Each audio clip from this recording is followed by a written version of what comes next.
আমার প্রিয় মা বোনদেরকে বলতে চাই, আপনাদেরকে 4টা কাজ দিব। কয়টা? 4টা কাজ দিব।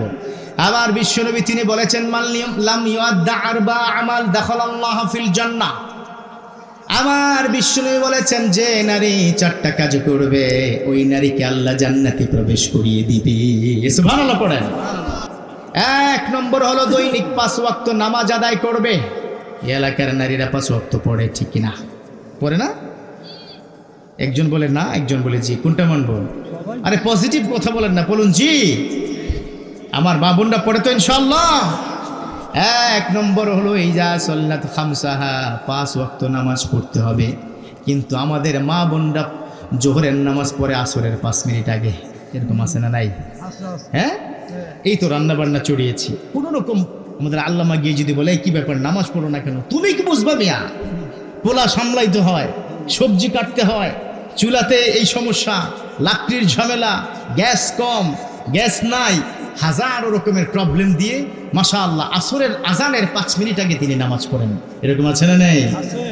তারপর আসরের নামাজ, মাগরিবের ওয়াক্ত ইমাম সাহেব আল্লাহ দিবে, এর আগে কিন্তু কাজ সেরে ফেলে। এরকম আছে না নেই? কিন্তু না, আসসালাতু আলা ওয়াক্তিহা, বিশ্বনবী বলেছেন সাল্লু কামা রাআইতুমুনি উসাল্লি, আসসালাতু আলা ওয়াক্তিহা, আমার মতো করে নামাজ পড়ার, নামাজ হবে সময় মতো। কথা বলুন ঠিক কিনা? এই জন্য মা বোনদেরকে বলবেন, শুনো, কাজ লাগলে আমি করব, আজান হয়ে গেছে নামাজ পড়ে নাও, তারপর রান্না করো। পারা যাবে তো ইনশাআল্লাহ? 2 নম্বর বিষ্ণু বলেছেন সামাত শাহরাহ, রমজান মাসে রোজা রাখতে হবে। রাখা দরকার আছে না নাই? 3 নম্বর বলেছেন হাফিজাত ফুরুজাহা, লজ্জাস্থানকে হেফাজতে রাখতে হবে। ওয়াসিআত বালাহা, স্বামীর সেবা করতে হবে, স্বামীর হুকুম মানতে হবে।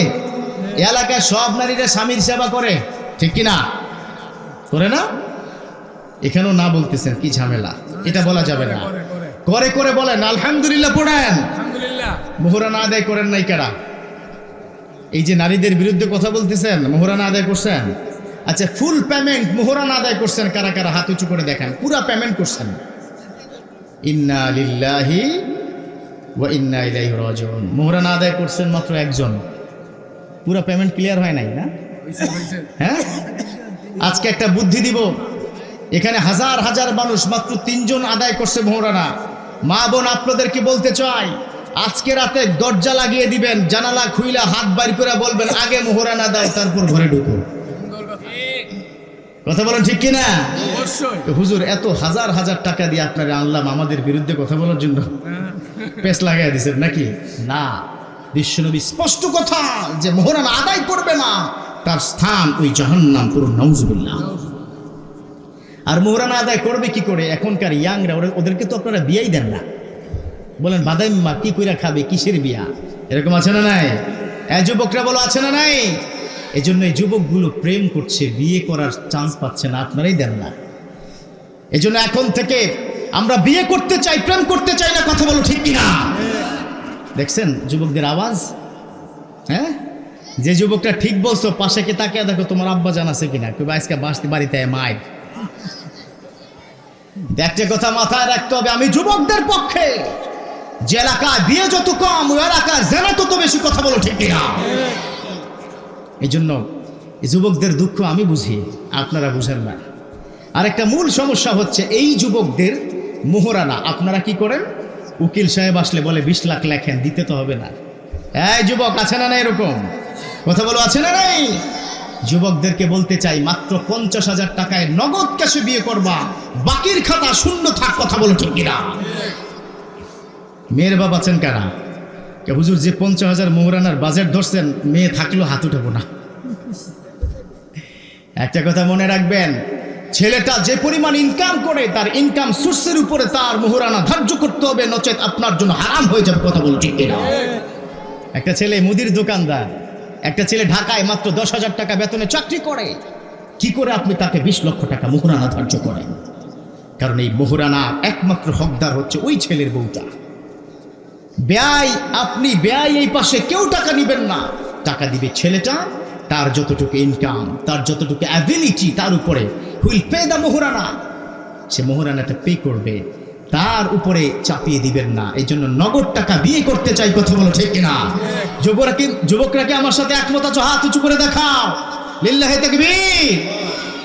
কি বিয়ের সব দেখছেন, হাত উঠেছে, মাশাআল্লাহ। আমি যুবকদেরকে এই কারণে কথাগুলো বলতে চাই, আমার দেশে বর্তমানে সোশ্যাল মিডিয়া এসে আমার যুবকদের চরিত্রটাকে ধ্বংস করে দিয়েছে, কথা বলো ঠিক কিনা? Social media, WhatsApp, Imo, Viber, Messenger. আবার বন্ধুরা আমাকে একজন বলছে, হুজুর আপনি তো বললেন ফোনে কথা বলা যাবে না, হুজুর চ্যাটিং বেটিং কি করা যাবে? তো কি দুষ্টর দুষ্ট, কি দুষ্ট বললো, হুজুর আপনি তো বলছেন ফোনে কথা বলা হারাম, তাহলে চ্যাটিং করলে তো অসুবিধা নাই, এই জন্য চ্যাটিং করা যাবে না। আবার ফেসবুকে মিউচুয়াল ফ্রেন্ড আছে, আমি ডিরেক্ট ফ্রেন্ড মেয়েটা নাই, কিন্তু আরেকজনের ফ্রেন্ড হিসেবে ওই মেয়েটা আমার ফ্রেন্ড, এরকম আছে না নাই? এখন থেকে গার্লফ্রেন্ডকে হারাম করে দাও আর কোরআনটাকে হালাল করে দাও, কথা বলো ঠিক কিনা? গার্লফ্রেন্ডকে আজকে রাতে গিয়ে না বলে দাও, কোরআনটাকে আজকে রাতে গিয়ে হা বলে দাও, কথা বলো ঠিক কিনা? আমরা আছি তো কোরআনের সাথে? কারা কারা আছো হাত উঁচু করে, যুবকরা দেখিয়ে দাও, লিল্লাহি তাকবীর। আল কোরআনের আলো। মা বোনদেরকে 4টা কাজ দিয়েছি, মা বোনরা যদি 4টা কাজ সঠিকভাবে করতে পারে, ওই মা বোনদেরকে জান্নাতটা দিয়ে দিবেন একজন, তিনি কে? আল্লাহ।